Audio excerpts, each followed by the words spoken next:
આજે આપણે ભીંડાને ભરવાની ઝંઝટ વગર ભરેલા ભીંડાનું શાક બનાવી લઈએ. એના માટે મેં આવા કુમળા ભીંડા લીધા છે. જુઓ, આવા કુમળા ભીંડા લેવાના. કુમળા ભીંડા હોય એટલે શાક સરસ રીતે કૂક પણ થશે અને ખાવામાં પણ ખૂબ જ મીઠું લાગશે. તો હવે આ ભીંડાને આપણે સમારી લેવાના છે. હવે ભીંડાને સમારી લઈએ. તો ભીંડાના જે આગળ અને આ પાછળ હોય એ ડીંટા કાઢી નાખીશું અને ભીંડાને આ રીતે ગોળ પીસમાં સમારી લઈશું. કુમળા ભીંડા હોય એટલે એના બીજ પણ કુમળા હશે, એટલે સરસ રીતે કૂક થઈ જશે. તો આ જ રીતે આપણે બધા જ ભીંડાને સમારી લઈએ.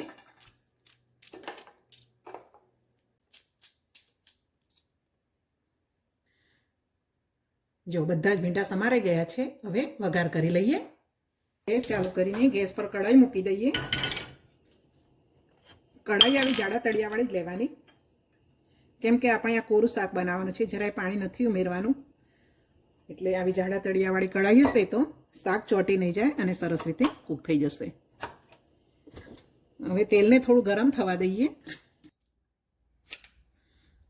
હવે તેલ ગરમ થઈ ગયું છે તો એમાં 1 ચમચી રાઈ ઉમેરી લઈએ અને રાઈને સરસ ફ્રાય થાય અને સરસ ફૂટી જાય પછી એમાં આપણે 1 ચમચી જીરું ઉમેરી લઈશું. હવે એમાં 1 ચમચી જીરું ઉમેરી લઈએ. જીરું સરસ ફ્રાય થઈ ગયા છે એટલે એમાં સમારેલા ભીંડા ઉમેરી લઈએ.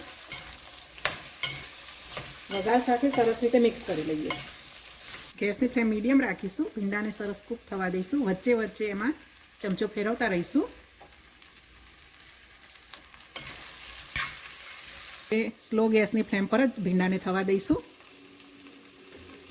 ભીંડાનું શાક 50% ચડે પછી એમાં આદુ લસણ મરચાં ઉમેરવાના છે. તો આપણે આદુ લસણ મરચાંને વાટી લઈએ અને છેલ્લે આપણે ધાણા પણ ઉમેરીશું. તો ધાણાને પણ ઝીણા સમારી લઈએ. તો ચાલો હવે મિક્સર જારમાં હું આદુ લસણ મરચાંને વાટી લઉં. આદુ લસણ મરચાંને વાટી લીધા છે. હવે શાક પણ 50% ચડી ગયું છે તો શાકમાં ઉમેરી લઈએ. આ શાકને પહેલાં મીડિયમ ગેસની ફ્લેમ પર થવા દેવાનું છે અને પછી ગેસની ફ્લેમ સ્લો રાખીને થવા દેવાનું છે. અને જેમ જેમ ભીંડાનું શાક કૂક થશે એમ શાક આપણને ઓછું થતું હોય એવું લાગશે, કેમ કે ભીંડા જેમ જેમ કૂક થશે તેમ સંકોચાઈ જશે. હળદર ઉમેરી લઈએ. લીલા મરચાં ઉમેર્યા છે એટલે અડધી ચમચી લાલ મરચું પાવડર, સ્વાદ અનુસાર મીઠું ઉમેરી લઈએ. મેં આ શાક બનાવવામાં ખૂબ જ ઓછા તેલનો ઉપયોગ કર્યો છે એટલે શાક કોરું લાગે છે. જો તમારે થોડું મોઇસ્ચરવાળું શાક બનાવવું હોય તો વઘારમાં થોડું વધારે તેલ ઉમેરી દેવાનું. અડધી વાટકી જેટલું બેસન ઉમેરીએ. આ બેસન મેં શેકી લીધું છે. આ બેસન કેવી રીતે શેકવું એની રેસીપી પણ મેં મારી ચેનલમાં આપેલી છે. શાક 80% જેવું ચડી જાય પછી બેસન ઉમેરવાનું છે.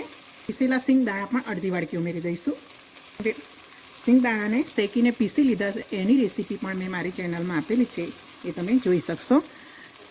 ચલો હવે આપણે બેસન અને સિંગ દાણાને શાક સાથે મિક્સ કરી લેવાનું છે. બેસન શેકેલું છે એટલે એને ચડવાની જરૂર નથી, ખાલી મિક્સ જ કરીશું.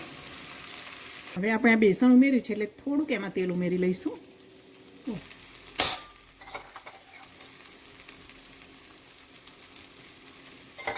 અને હવે શાક ચડી જ ગયું છે એટલે હવે આપણે હળવા હાથે જ બધું મિક્સ કરવાનું છે.